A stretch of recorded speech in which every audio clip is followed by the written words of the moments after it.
people don't have a sense of connectedness to the earth. They're caught up in the digital age, which a lot of my clients have anxiety about this. I'd say 8 out of 10 people that I tell, as far as my clients, I need you to put your bare feet in the dirt or the sand or the dust, whatever you have, just 15 minutes a day for me, a few times a week. 8 out of 10 clients report reduced anxiety, increased connectedness, and just a general better mood.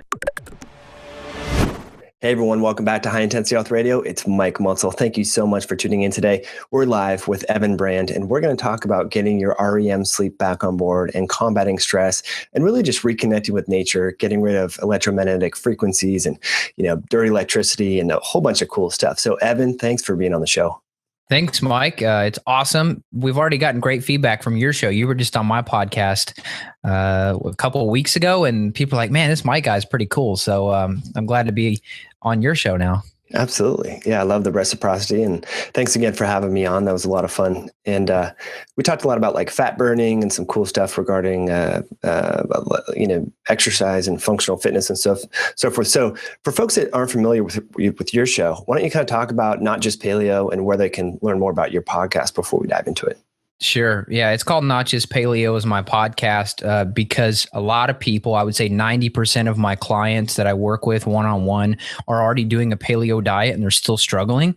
A lot of that, which you're probably figuring out and have already figured out, has to do with like methylation, and spinach isn't a blanket food for everybody, so that's kind of what I'm talking about over there at the show. I've been on air since 2012, so this will be my 3-year anniversary this winter, and trained in nutrition. That's sort of where I start with people, but I've been learning and researching and experimenting and now clinically using herbs and adaptogens and nutrients and things like that to really help people round out their health protocol, whether it's somebody already doing a paleo diet or something similar and they just can't figure out why they still feel like crap. That's kind of where I come in. So I wouldn't quite call it functional medicine, but essentially that's what it is. But even a lot of people lately come to me that have already worked with functional medicine practitioners, and they think I have something even more to offer than that. So kind of honored to be able to say that.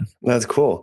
So where do you start with these people? Like, let's say someone does see a functional medicine doc, which we have a lot of, our listeners are a lot of practitioners. Where would you start with them? I mean, do you look at, what sort of questions do you ask? I mean, are you running labs, or walk us through that? Yeah. So, for example, a client just signed up yesterday and she's in her 50s and she's already been the functional medicine route. She luckily kind of saves me some of the testing things. She's had some recent adrenal testing. She's got a full hormone panel and all that. So basically I'll look over that. And I personally, I really enjoy looking at actual, CBC blood analysis, kind of looking at that functionally, and using Weatherby's book. His book is super helpful for that blood chemistry analysis. And her cortisol is so low. I mean, she's coming into this thinking that she can't lose weight because she has high cortisol, but luckily she had a testing done, and I don't really know, I haven't talked to her yet to figure out what this functional medicine guy did, but I mean, she's low across the board.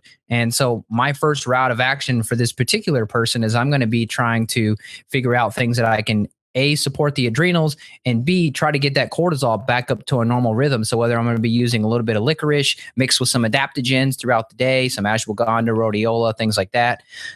For her, that's kind of where I start. But most of the time, it's starting with the food journal. I have everybody complete a 3-day food journal. And I mean, you'd be amazed how much stuff you can find from then. I mean, this particular person, she's in between her lunch and dinner. There's a snack section just in case people have snacks, and her snack was coffee. So that's definitely a talking point that I'm going to have to kind of hit her pretty hard on, when we actually do our consult. So, but typically 3-day food journal, and then just finding out their top symptoms, whether they're having some gut symptoms, whether they're having adult acne, whether they can't fall asleep or they can't stay asleep. Those are sort of my biggest red flags that I'll really try to hit on. Mm-hmm. Love it. So let's kind of talk about the things that you'll do to, kind of change someone's lifestyle. I know EMFs are a big one for you, managing stress. Maybe there's some different hacks and tips you have for that. And then getting people back on sleep. So maybe let's kind of hit those 3 things if you want. Sure. Yeah. So first I'll start with stress. We're not really prepared for the type of stress that we have in the modern world. And everybody uses the tiger analogy. Humans are built to run from tigers, but we're not built to run from tigers every 30 seconds when we get an email notification, a text message notification. So typically one of the first lifestyle measures I recommend is to just disable all notifications. And it took me a really long time to do this as a business owner myself. Come on, I want to see the sale come in, right? So I've turned off Gmail notifications. I recommend all my clients do that, and even social media notifications, Instagram. They have everybody wants to pull you, and this is actually a marketing strategy that companies use. To design a successful program, you create something that creates a pull. So, I want to see what did I miss? They call it FOMO syndrome, FOMO, fear of missing out. They have to create that. And I tell people, look, we have to get rid of this, because this is going to be creating small spikes in hormones, whether it's cortisol, adrenaline, something. We don't even have to pinpoint exactly what's going on. But the fact is that is engaging your sympathetic mode. And we're supposed to be in that a fraction of our existence. And now we're in sympathetic 99% of the time. And then parasympathetic, maybe, hopefully, that 1 week of the year where we go to Florida with our family, we can finally chill out and engage the parasympathetic. So as far as stress, how do I generalize what I just described? Reducing the number of inputs. That's what it boils down to. Yeah, let's kind of expand on that. I think that's a really good point, Evan. And, these are small little subtle things that people don't really think about. A common question that I get is, I feel like I'm eating everything right and I'm exercising right, but I still can't lose weight. And so just something like you just said, well, how many alerts do you have? Meal timing, what's your stress level? And I think this is an important point, not just for achieving a healthy body, but, financially, just having a clear head, being focused and what your big why is, what your big long-term goals are, whether they're business or financial or with your family, whatever it may be, spiritual. If you're constantly being buzzed and dinged and all this from, Twitter sends you an email, YouTube, I like, that YouTube sends you an email when you get, if you subscribe to a channel. But like you said, Instagram, Facebook, Twitter, and everyone's using all these different platforms.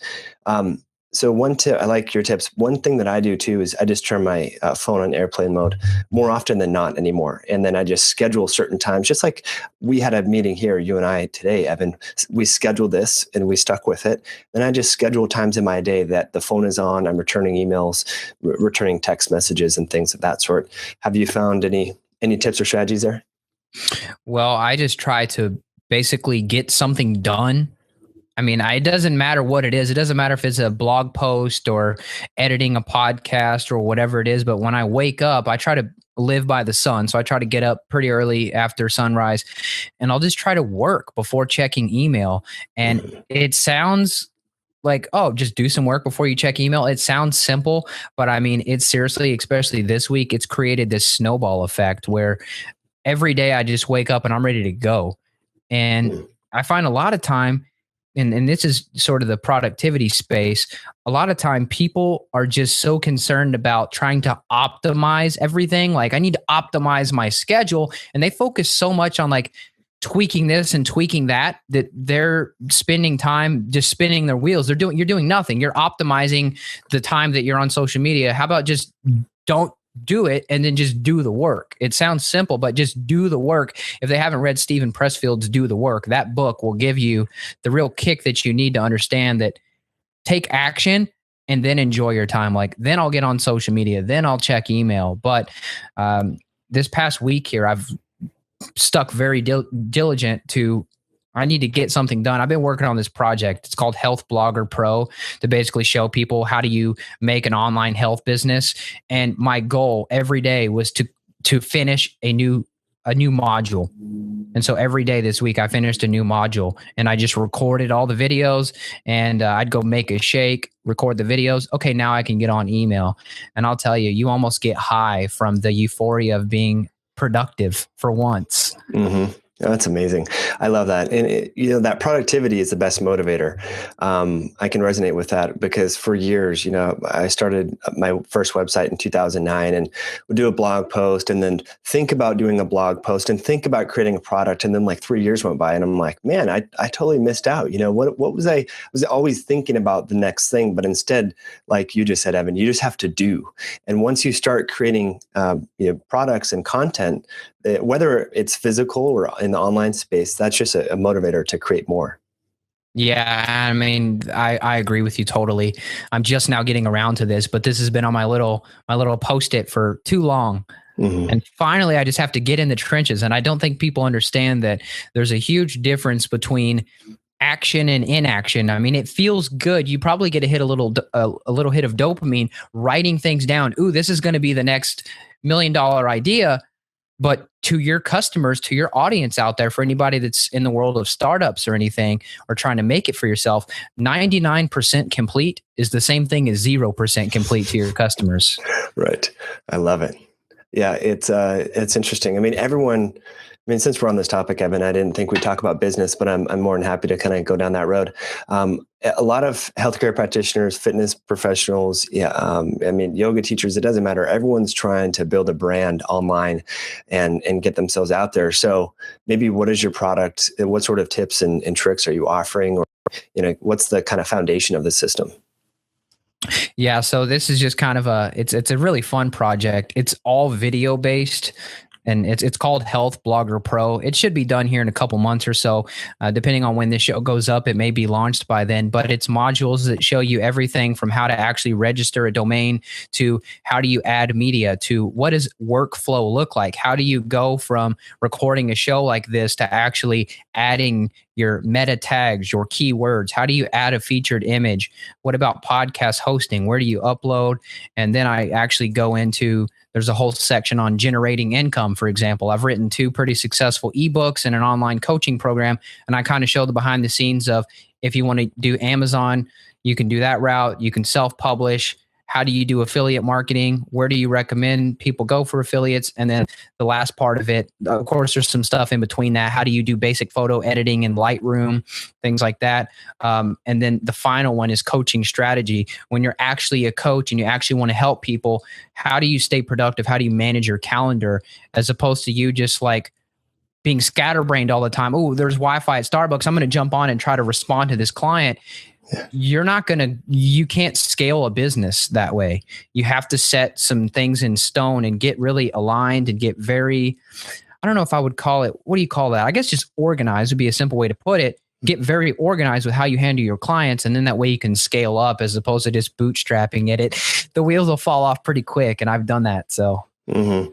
That's awesome. Yeah, I think what kind of holds people up is they don't know the small little steps that can get content out there. So they just get hung up on things. And what's nice is, you can either do it yourself, like I think you and I do, or for a very low amount of money, you can outsource it. But you have to kind of know little tricks so you don't get totally ripped off. But that sounds cool. So yeah, definitely let us know when that's available, and we'll let our listeners, if they're interested, learn more about that. So let's explore the ebooks a little bit more, maybe kind of finish up on stress. So we talked about avoiding all these distractions and buzzes from our cell phones and email and stuff like that. What other tips or tricks do you have that you want to share? Well, the main thing that you and I have talked about off air that was really helpful and really kind of mind-blowing in the research was forest bathing. I like to use the other word that the Japanese use for it, Shinrin Yoku. It's kind of translates to taking in the atmosphere of the forest. And I really wanted to bring this up because it seems like a no-brainer, like duh, nature's good for you. But when you actually see verified science that a salivary cortisol measure was taken before and after, just 15 minutes after walking in the forest, there was a 50% reduction in cortisol levels from the woods. Also the NK killer cells, your anti-cancer proteins, these things were boosted over 20% by 15 minutes of walking in the forest. So we're so concerned, and you see the pink ribbons everywhere, buy this little magnet, put it on your car, you're going to fight cancer. No, the best way, or not the best, but one of the ways to fight cancer, instead of going and buying a magnet, encourage your friends to go on a walk in the woods together. And some of these similar studies found that even 1 month after your time in the woods, your immune system was still boosted by 20%. Wow, that's amazing. A month after. That's crazy. Yeah, I love it. And to take it a step further for people that want to do that, well, a couple of things here. I'm just thinking about individuals that live in a real kind of like a suburban type area in the city and so forth. That can be challenging. I travel to Chicago quite frequently, but what's nice about that is there's parks everywhere. New York City, San Francisco, Chicago, major cities have a lot of open spaces and parks. And so it may not be as good as the forest. It's totally remote, but if that's all you have, you just got to deal with what you have. And to take it a step further, I think we talked about this last time, walking around barefoot. I mean, this is huge. It sounds so simple and you look like a hippie. But I definitely recommend it. It will make your feet stronger and you really get reconnected with nature, energetically, grounding, but also just the sensations of touching roots and rocks and the dirt and, walking through, it sounds gross, but like a little swamp and so forth. And I found that to be really effective. Do you want to kind of talk about grounding and what you've explored there? Totally. And it's silly that you have to make the little caveat, oh, you look like a hippie. It's like, no, you look like a human from a few thousand years ago. Right. That's the truth. And we sort of walk on the planet like aliens now. I mean, we have to cover everything up, right? You got to cover all your body and your feet, and you got to have layers of protection, and you got to wear sunglasses to cover your eyes. I mean, we just obviously there's profit involved with these industries. Oh, convince everybody you need sunglasses. But anyway, I'm a little bit off subject. Yes, grounding is super helpful, and it's one of those things that I never really judged. I've always been open to it. But after I read the book, Earthing, the most important health discovery ever with the question mark on the end. And Dr. Steven Sinatra, he's done a lot of work into earthing and grounding mats and grounding sheets and things like that. I have a grounding mat that I'll sleep on sometimes. But now that I have a new house with a huge backyard, I just go out there and walk every day. And we've had ridiculous amount of rain, so it's super juicy back there. and I've just been out there walking, basically just getting muddy, and there's just a little faucet right there, and I'll just wash off some of the mud before I come back inside. But I've noticed a huge reduction in my overall stress levels. And Mike, I just want to mention a lot of people in 2015 and heading deeper into the technological age, a lot of people are feeling very ungrounded. People are away from their families. People are moving across country, internationally for job opportunities and things like that. And people don't have a sense of connectedness to the earth. They're caught up in the digital age, which a lot of my clients have anxiety about this. And I'd say 8 out of 10 people that I tell, as far as my clients, I need you to put your bare feet in the dirt or the sand or the dust, whatever you have, just 15 minutes a day for me, a few times a week.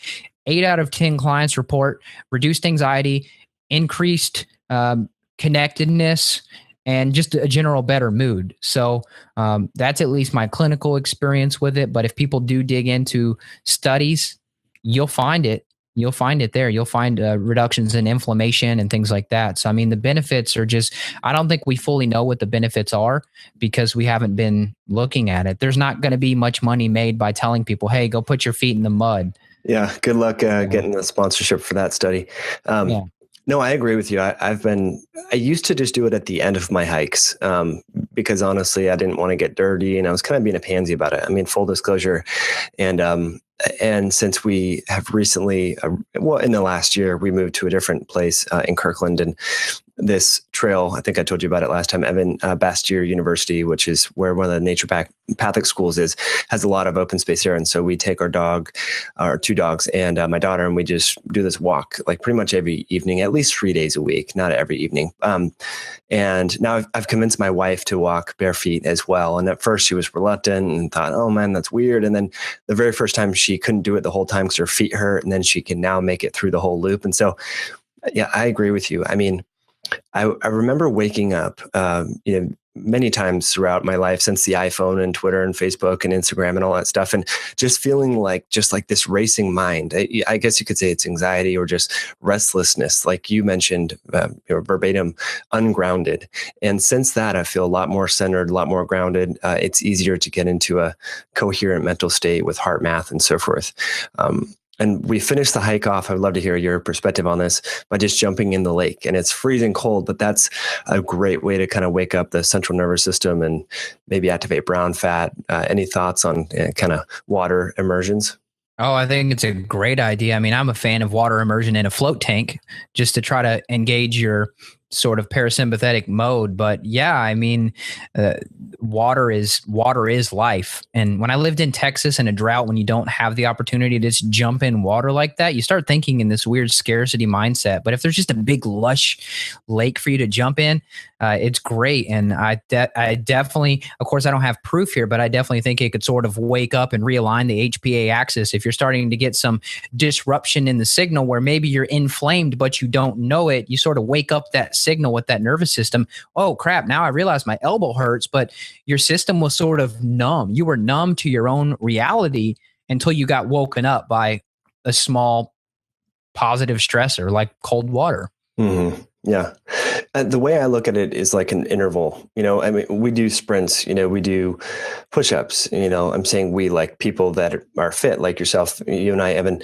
And one way to kind of activate your nervous system is through like public speaking. That's going to get your HPA axis pretty fired up, right? And also cold stress. And so we're trying to figure out all these different ways where we can add some, cause some adaptation in our body so that we're stronger for the next event.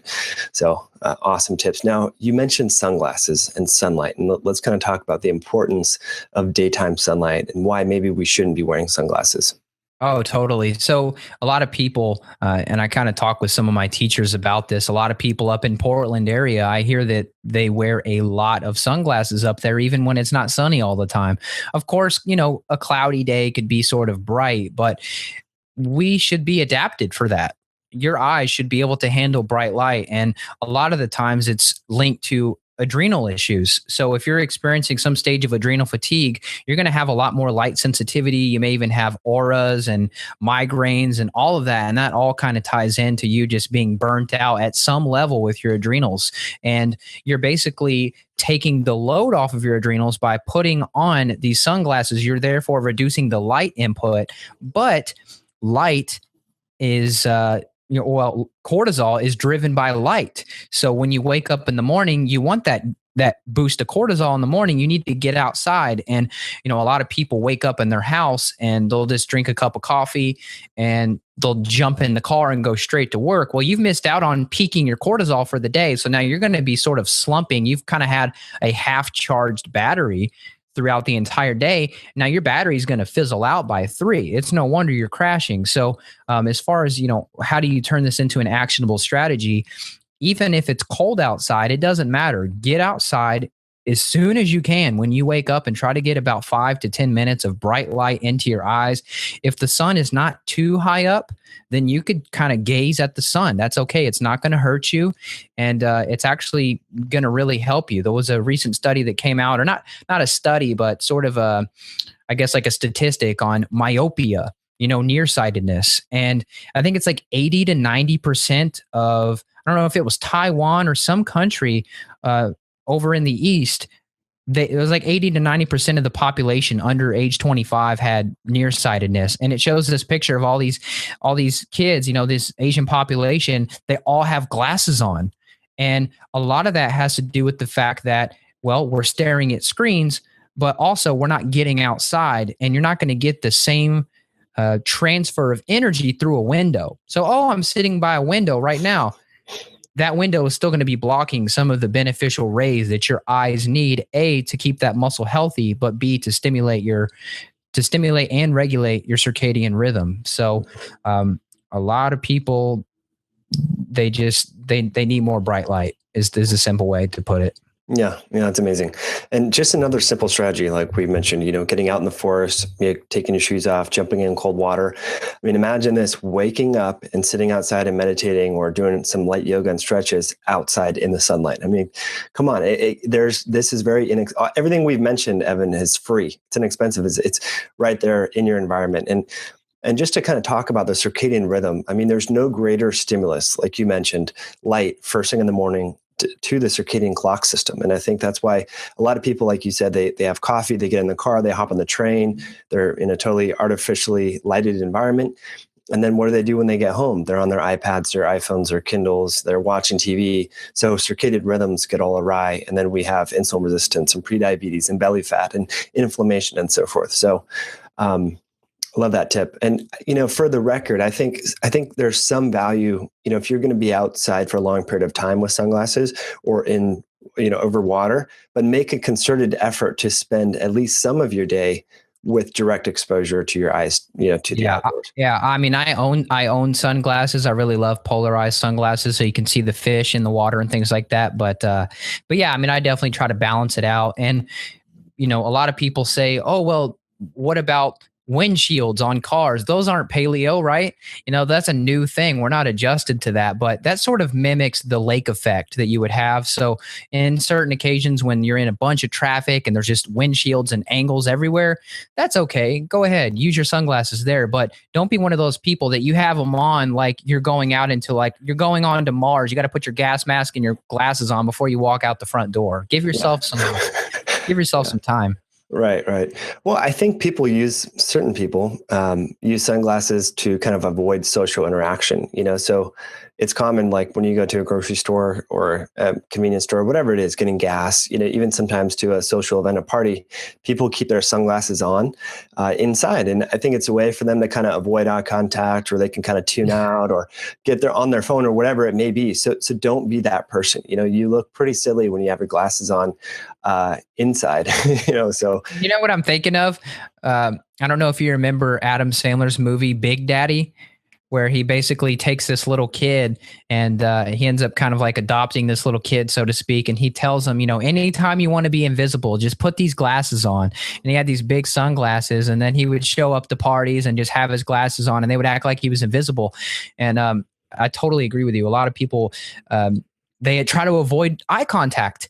And that's, it doesn't matter because this is all related to being a human, but this is an increasingly larger problem because people are more adept to talking through a screen or talking via text. And I thrive in person-to-person environments. And there's some people that I can't even get them to look at me face to face. And it's a huge it's a disruption of your energy. You can't really connect with people if you can't make good eye contact. So I just fear that with this much technology that we almost need to have a class in school of teaching people how to do proper face-to-face communication. Mm-hmm. Oh, I agree. Yeah, it's a really big deal. Yeah, and especially the little ones. I mean, I have a 3-year-old, and we're busy, and so if we're working and making dinner and stuff, I mean, I admit we give her 45 minutes of the iPad, and so kids nowadays are attuned to just kind of doing the screen time stuff at an earlier in age. So for parents, I think it's something to be mindful of, because not only just from the energetic component and like we talked about EMFs and exposure there, but also just some of the structural issues, musculoskeletal issues with bending down, always looking at your phone or looking at your iPad or whatever. Now, before we transition to evening routines, and I know you have some cool tips and strategies there to cut stress and improve REM sleep, let's kind of talk about EMFs and dirty electricity and fill us in there. Yeah, so this is where the part of your show where a percentage of your people pull out the tinfoil hats, but EMF is, I don't know why it's still a controversial issue. I mean, our bodies run on electrical signals. Our heart runs on electrical impulses. A lot of electricity is sort of how we operate. So to bring up the point that Wi-Fi, cell phone towers, magnetic fields, what they call non-native EMF. There is some sort of a little bit of electromagnetic pollution on the planet just naturally, but there's never been satellites beaming down from outer space onto you. And there's a couple different studies out there that actually show that it's called EMR in this case, not EMF, but EMR, electromagnetic radiation, reducing melatonin. Now, melatonin, everybody knows, is your sleep hormone, but melatonin also fights cancer. So one could somewhat correlate, but not causate, that increased electricity on the planet, therefore reducing melatonin, therefore reducing our anti-cancer hormone, therefore increase cancer. So it's not a surprise to me that the United States and Australia and a lot of the developed countries where we have all these tech toys everywhere and cell phone towers within 100 yards of your house and your head every day, it's no surprise that we have a higher incidence of Alzheimer's and other brain degeneration issues. Obviously, diet's a component to that. Obviously, modern life and stress and pollutants are an aspect of that. But EMF is a pollutant, which is why if my clients are not getting better, then I will recommend that they at least turn off their Wi-Fi at night at a minimum. And they can also get a meter called a tri-field meter, and they can actually go around their house and measure their dirty electricity. And if people want to hear more about this because they think I'm not the best voice, I'm not a complete expert in this. The guy who is Dr. Samuel Milham, and he was a medical doctor. He came on my podcast that people should check out. And he wrote a book called Dirty Electricity and the Diseases of Modern Civilization. And he actually did his own research inside Malibu High School, where a lot of teachers were getting thyroid nodules and thyroid cancers and things like that, which is very in the realm of your audience. And he went in there and started doing some measurements and found very high levels of what he calls dirty electricity, which is essentially high frequency electric current that's coming through the outlets. So he paid to fix it out of his own pocket because the electrical companies will not, and their thyroid cancers, tumors, nodules, they all disappeared. Wow. So where can we access the meter to assess this? Yeah, you could get that on Amazon. I think it's about $100. It's called a tri-field meter. And what you're going to be measuring is magnetic fields. And you don't want anything over about 1 milligauss around yourself ever, but especially in your bedroom. And I actually got pretty, I wouldn't say pretty sick, but very bad sleep when I first moved into a new apartment in Austin, when I was still living there. And I brought the tri-field meter into the bedroom, and I was measuring 5 milligauss, which is highly, highly magnetic field for the human brain. And I was not sleeping. I was not dreaming. I told the apartment people, look, I can't do this apartment. I went downstairs and I measured down there, and it was fine, maybe half a milligauss. And I ended up talking to one of like the maintenance heads there. And I found out that the company who built the apartment complexes, they wired the entire power source for the whole building. They wedged it in between the first floor ceiling and the second floor.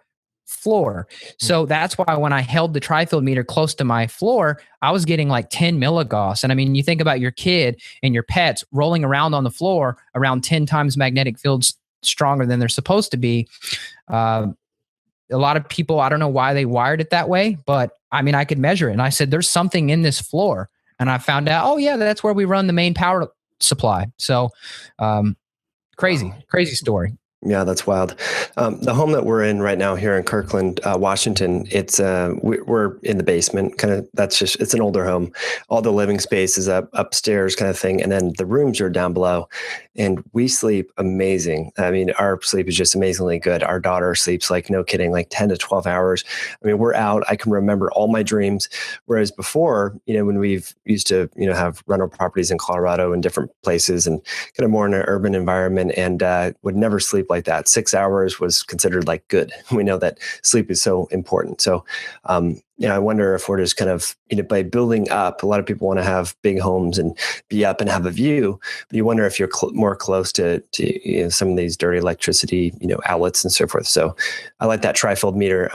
Now, what else? So what can you do? So say you can't move. If someone's listening, they own their home, they get a tri-field meter. What can they do about these, the dirty electricity? Yeah. So we would probably have to do an entire podcast on this, which I'd be happy to do, because we have to make the distinction of what you're actually trying to target, because you have RF fields, which is like microwave radiation. You have cell phone towers, which are a different wavelength of radiation. You have Wi-Fi, and then you have magnetic fields and dirty electricity. So there's basically 4 different bad guys that sort of get lumped into EMF, but you have to treat each of them differently. Magnetic fields, there's not really much you can do besides fix the wiring issues or move. Dirty electricity, however, that's measured as high frequency. There's another meter that you can buy called a microsurge meter, and you plug this up to, this was invented by a guy named Dave Stetzer, and he's actually invented these filters as well. And you plug it in to your outlet. It's just a plug. You plug it into the outlet and it gives you a reading. And anything over 50 of these units that he's basically come up with, anything over 50 is not good. So one of the guys who I had on my show, he's convinced that his mother developed cancer because he I can't remember his name right off the bat, but he's a guy who's done a lot of EMF consulting in the San Francisco Bay Area. And he went and tested his mother's home, and she had 20,000 was the reading, and it's supposed to be less than 50.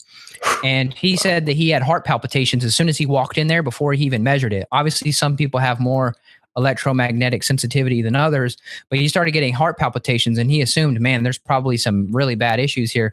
He popped it on and it blew up his meter. And so he had to get the meter that measures like 10 times bigger levels because his was not sensitive enough to read it. It got overloaded, and he plugged it up and it was 20,000. So, that he was convinced that that's what caused his mother's cancer and killed her, because everything else seemed to be promoting her health. And then all of a sudden, this extreme sickness just sort of came out of nowhere. Like I said, Mike, it's controversial subject. A lot of people, they just kind of roll their eyes at this, but you have some anecdotal evidence. I have evidence. I'd say, once again, 8 out of 10 clients who I tell to turn off the Wi-Fi at night report better sleep, better dream recall, things like that. So it's just one of those things that people need to try for themselves. Mm-hmm. Yeah. And even if you're healthy, even if you're of normal weight, no blood pressure issues, no cancer issues, no immune issues, these are all steps to get you in the right direction. But there's a lot of folks, and you get these questions, I know I do, where, Mike, I'm doing everything, like I'm eating good, I'm exercising good, I'm getting sleep, but I still feel like crap. I have no energy, or my hormones are off, or whatever it may be. And so all these little things are iterative and they build upon one another. So I like that you talked about the Wi-Fi. I think we mentioned this on your show. A mutual friend, Ben Lynch, his children, are really sensitive to the EMFs and so forth. And he notices that when the Wi-Fi's on, they just go berserk. So what he actually did is he rewired his home to have just Ethernet. And he feels like it's a better connection anyway. I don't know if I totally agree with him on that, but I think it's a lot less exposure to his family having the Ethernet. So that's kind of an extreme example of things you can do, but just turn off the Wi-Fi when you're not using it. Yeah. And I mean, kids are more susceptible too, because their skull is not fully developed as well. So, I mean, if someone does have kids, this is more important for them as it is for you.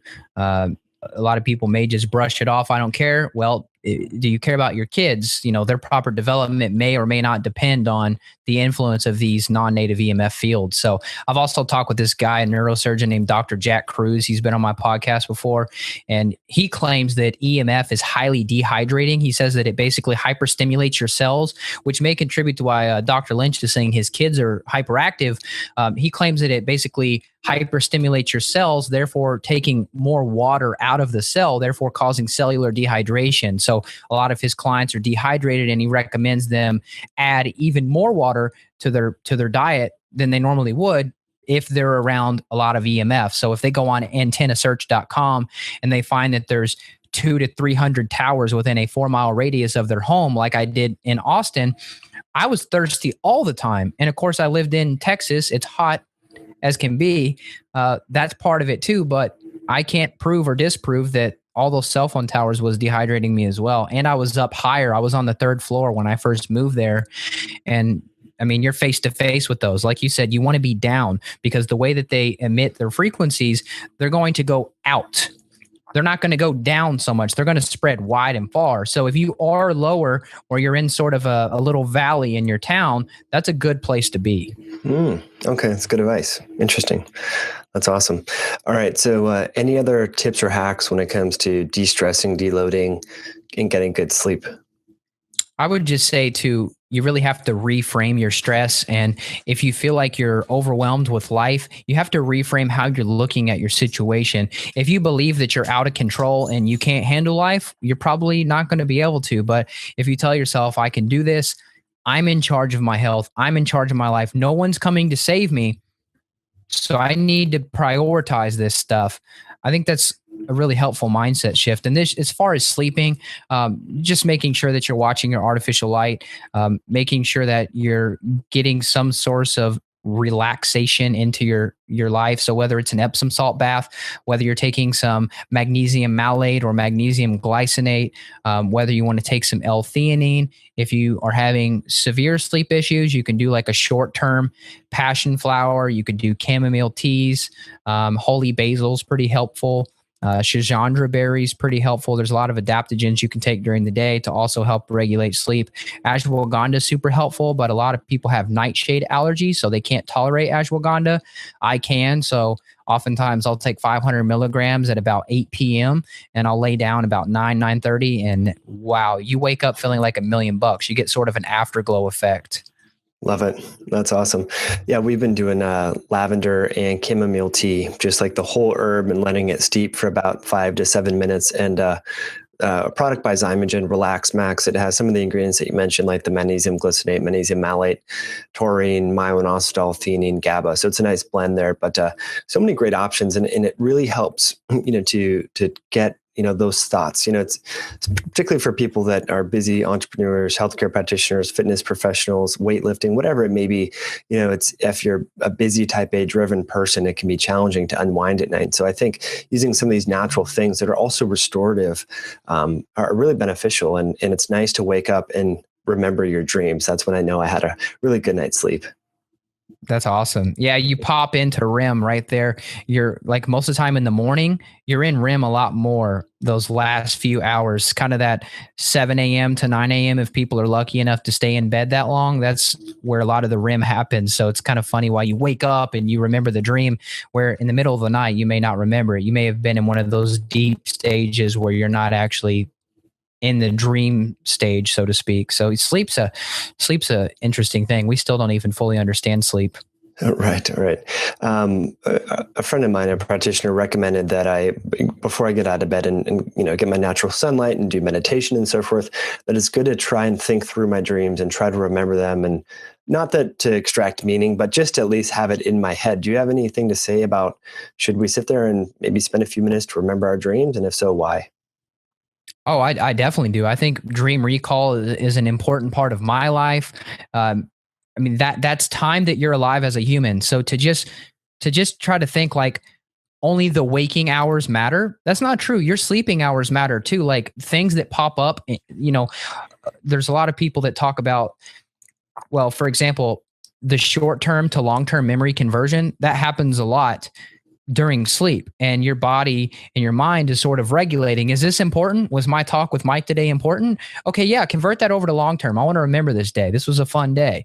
And if you don't have good dream recall, or you don't prioritize it, your brain is it's not going to remember. But if you start getting in a habit of remembering your dreams, and you can even get into dream analysis if you want to, that can be really helpful to reveal some of the subconscious things that are going on with you. So if you're a struggling entrepreneur, like myself, I'll be honest, I had a dream last night even where I was going around this turn in my car, and I tried to hit the brakes because I knew I was going around the turn too fast. Yeah.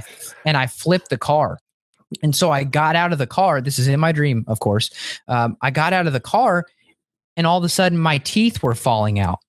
And I've had that dream as a kid. And then so my wife's like, oh, you must be losing hope. You're losing all hope when your teeth fall out.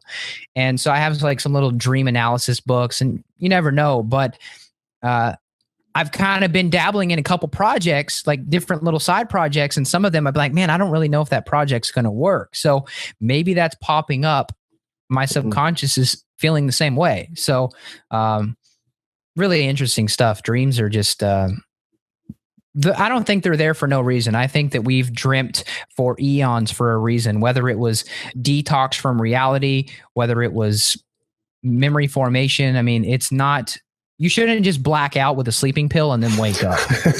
Right. Just pop an Ambien and be on your way, huh? Right. And a lot of my clients do that. And it's a hell of a time getting them off of Ambien and Lunesta. I'll tell you, it's not fun. I got a couple clients right now that we're trying to wean them off in a way and sort of regulate their neurotransmitters with some nutritional support. But those pharmaceuticals are just so powerful at down regulating the body's GABA that, you're almost panicking without it. Mm-hmm. Yeah, no, it's a big deal. I remember my senior year of college, I was, just taking physics and organic chemistry and biochemistry, evolutionary, human and evolution, a bunch of different classes, right? That I was just totally stressed out during finals week. And, I didn't know anything about, I knew fitness stuff, but not about functional natural medicine. So I went to the doctor on site at the college, Western Washington University. And they're like, yeah, it's pretty common during finals week. Here's 10 Ambiens. I'm like, okay. I'm like this, I Googled the mechanism of action and stuff. And I'm like, oh, this sounds pretty cool. But you wake up and man, you feel like you're in a daze. You definitely don't feel rested.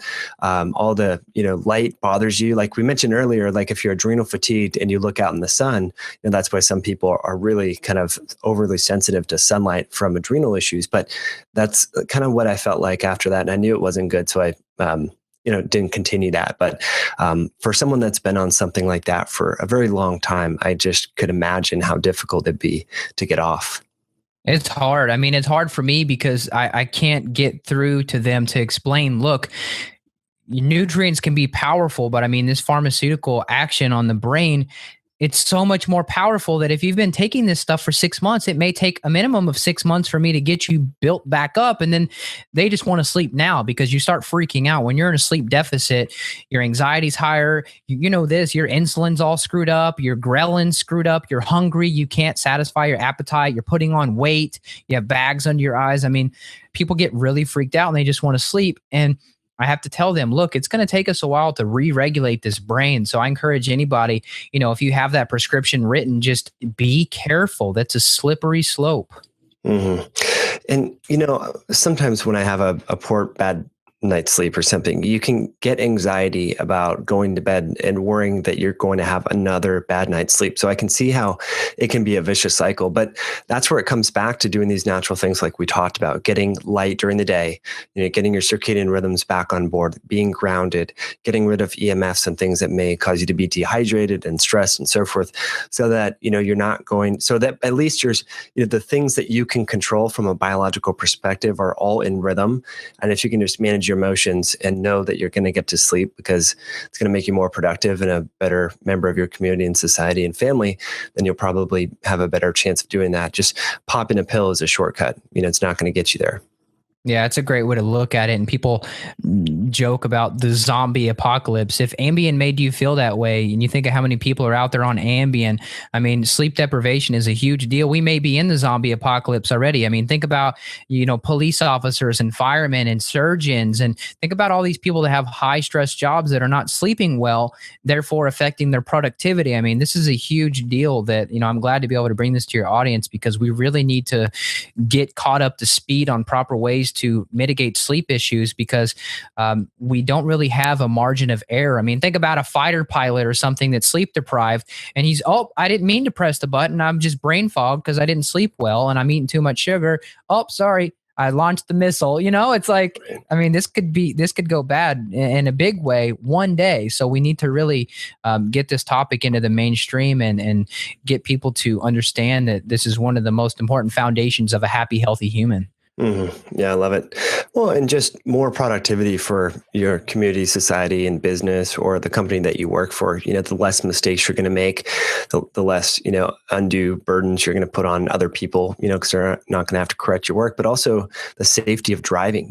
Driving when you're tired is as dangerous as, individuals that are drunk driving. So I think that's really a big deal. And there's so many aspects of it. I like the kind of to zoom in and zoom out here, Evan, with you. Now, before we kind of go to final questions, anything about sleep or stress reduction or EMS, that we didn't talk about that you want to share? I would just say they could check out my two programs if they want to. The first one is called Stress Solutions, and it's an ebook, but then I also have 4 doctors come on to talk about their different lenses. This one guy, man, he was so cool. His name was Dr. Greg Emerson. You should get him on your podcast. He worked as like a trauma guy. So he was in a helicopter for the Canadian Royal something, and he would like rescue people on the side of the road in a helicopter that are basically on their last leg. And so I talked with him about, I mean, what do you do when you see somebody that their trachea is out of their body and they have 2 minutes to live? Like, how do you seriously deal with a traumatic situation like that? So, I mean, this guy told some amazing stories about if you are faced with one of those life or death situations, or one of those really intense situations where somebody's coming after your kid and you need to be able to protect yourself and not just freeze up in a ball, how do you deal with that? And I think that was just a really cool way to round out the interviews. But there's interviews, with both of my programs that they could check it and Not Just Paleo. That's all at my website. So I need to send you copies of both of those, by the way, Mike. Sure. Yeah, I'd love to check that out. That's awesome. When you were describing that interview in one of your products, I thought of a book that our listeners might also be interested in too, called The Charisma Myth by this Olivia. I can't remember the author's name. It's on my shelf, but she talks about, in situations like that where you're really stressed out or about to give a speech, or, you feel like you're freezing, just get grounded, reconnect. So move your toes, move your legs, kind of just feel like the carpet under your feet or your socks and your shoes, whatever it may be. And just getting grounded will help you to kind of realize that, okay, I'm alive, I'm here. This situation will pass and come and go, just like many other situations that were previously stressful, or, you perceive them to be unmanageable. So that was one of my, I don't know if you checked that out, but if you haven't, Nice. Give that a good one. So second final question here, Evan, if there's just one herb, nutrient, botanical, or food substance that you recommend your clients and maybe you and your wife just never leave home without, what would it be and why? That would be rhodiola, also known as the golden root. It grows in very hardy climates, Siberia, and a lot of, indigenous type cultures use rhodiola because it really helps you adapt to stress, and the stressor being crappy temperatures, probably -40. I mean, who knows what the temperatures are in Russia in the winter? It's freezing. So, rhodiola is very helpful for me just as sort of a daily tonic. And I actually recommend it for all of my clients, especially, menopausal women, because you need some support. Your gas tank it needs some help. You need some refueling, and rhodiola can be sort of that nice, gentle, rhythm controlling substance to really help manage your stress. And in my opinion, part of midlife crises and midlife burnout are because you're starting to really will tax the adrenals for one, but your rhythm is getting so unregulated from bad habits of staying up too late and alcohol and refined carbohydrates and emotional stressors and kids and all of this, that I think that if you have a sort of protective mechanism in place and you're taking either a couple days a week or you're cycling on and off an adaptogenic herb like rhodiola, it could really help you prevent yourself from slipping down that slope like everyone else does. Obviously, you're always going to lose growth hormone and things like that with age, but what if we can just round out that a little bit and not make it such a plummet? We don't want a roller coaster. We want just a nice, easy ride into our middle and older ages. And rhodiola is, I think, one of the most powerful but gentle at the same time herbs that can help you do that. Mm-hmm. Yeah, one of my mentors, I really agree with that. His name was Gerard Guillory. He's a medical doctor in Colorado, and that was his favorite go-to for a lot of people, pilots and people that worked, as flight attendants. Frontier Airlines was, kind of right by his office. So there was a lot of employees and staff that worked for the airline that came in there, and firefighters too, and they just loved rhodiola. So awesome. Yeah, and I agree with that too, in the sense that I think, adaptogens have really helped my life with, after college and doing bike racing and doing all this, overtraining, because I was, didn't know what I wanted to do exactly with my life and was adrenaline fatigued, and adaptogens really helped, and rhodiola is one of them. So awesome, Evan. Mike, I was going to say, if I had a second to tell a quick story of kind of my experience with rhodiola, before I got into the health world, I actually kind of, at the beginning of my podcast, I was still working there. I was working at a place called the Parklands, where I was basically maintaining and helping build and clean up hiking trails. So I would probably be hiking 5 miles a day in the woods. My stress response was like, I had zero stress. I mean, it was amazing. That was the best time of my life. I debate just shutting down shop and just going and working in the woods again, because it's just so amazing how good I felt. And I didn't know how good I felt until I became a desk jockey and health coach and all that. But anyway, that's actually when I discovered Rhodiola, because I was getting pretty tired at the end of the day. An 8-hour day of hiking and working in the woods and lifting logs and wielding a chainsaw and driving a four-wheeler. I mean, that stuff gets exhausting. And I started, finding different herbs for endurance. And I found Rhodiola. So I just picked up Now Foods, their little 500 milligram Rhodiola, 3% Rosavins extract. That's pretty standard. And I started taking some Rhodiola, and I didn't notice how good it worked until I didn't have it. But when on the days that I had it, or, it's kind of a tonic effect, kind of builds you up. At the end of an 8-hour day, I was ready to go another 8 hours. I mean, I had no fatigue. I was climbing these hills. I mean, I was like, come on, where's some logs? I want to throw some trees. I was ready, man. And it just really builds up the nervous system. It's just incredible. So just one last quick thing about that. A lot of people that I work with are so taxed that, like, an explosion or a tire popping, or even like if someone, like if your son were to, or your kid were to have some bubble wrap and they pop a little bubble, some of my female clients, they'll freak out. Right. and it sends that sort of stress response. If you're on a sort of tonic effect like Rhodiola, that pop can go off, or you can hear a gunshot or whatever, and your nervous system is not going to respond in such a drastic measure. Yeah, it might still scare you a little bit, but you're not going to jump out of your seat and have heart palpitations just from a little bubble wrap. That's not normal. But with the support of Rhodiola, I was fine. I've had many crazy events that happened out there working with cranes and big equipment, and, falling trees that are huge and tall and they snap, and you're thinking, holy crap, is this going to come crush me? Those are stressful events. And I never lost my cool when I was taking Rhodiola. Love it. That's a great story.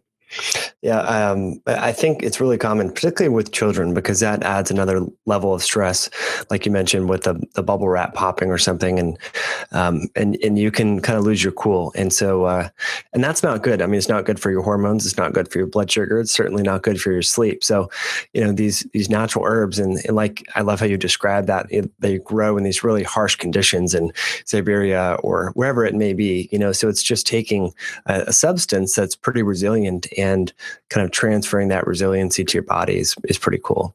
So it's so cool. And it's like wizardry. Yeah, it's really neat.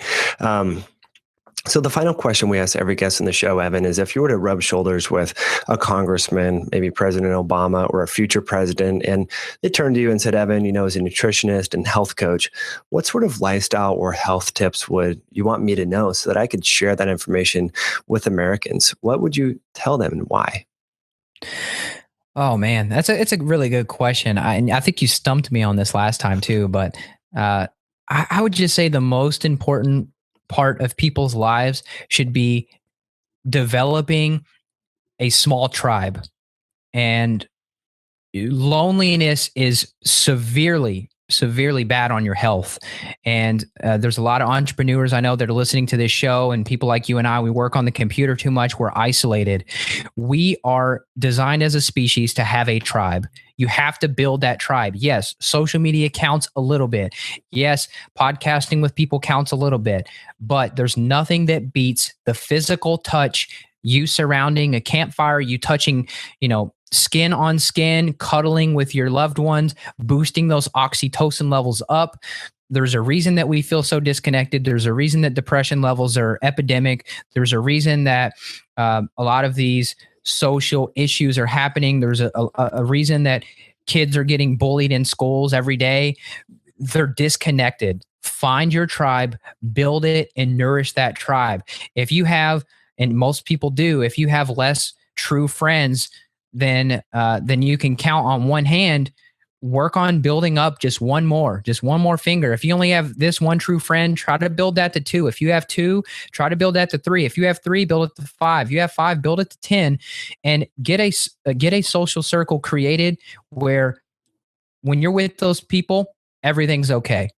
the world might seem like it's in chaos to you outside of this circle, but for right now, when you have your tribe together, for you, your wife, and your family, you guys are building a family, and you have that together, and you bring over your friends, and everything's okay. And I think if one family member can do that, or one group of people can do that, and we replicate that model, I think we can create a more cohesive society that is going to be more loving to one another. We're not going to be pulling guns out on each other at the drop of a hat, and we're just going to overall get along better. Because, and Mike, you and I both know, when sugar and carbs and things like that are in the brain, and you're not thinking clearly, and you don't have a social structure, you're an isolated person just drinking Mountain Dew and playing video games all day, and you're nuts. We don't want people like that. We need a bonded culture. So I could rant for 30 minutes about this, but that's my strategy for people. I love it. Great strategy. And for folks, if they want to learn more about that, you've probably seen this, Evan, the TED Talk by Simon Sinek. I don't think I have. Is that the one about you can only store 150 names or something? No, it has to do with the circle that you're talking about, in the tribe, and in the importance of that. And I heard him lecture at an event, Infusion Con, back in, I think it was 2014. And he started out the tribe and why that's so important, and why, I think one of the book is like Why Good Leaders Eat Last, and it starts with why. He's got a couple of great books out. But if people want a visual to kind of talk about how you're talking about your 10 friends, nothing matters, you guys are there for each other, he has a great talk on that. So anyway, great information, Evan, from Not Just Paleo. Thanks so much for coming on the show. And what's your website again? NotJustPaleo.com. Love it. Keep up the good work. Thanks, Mike. You too.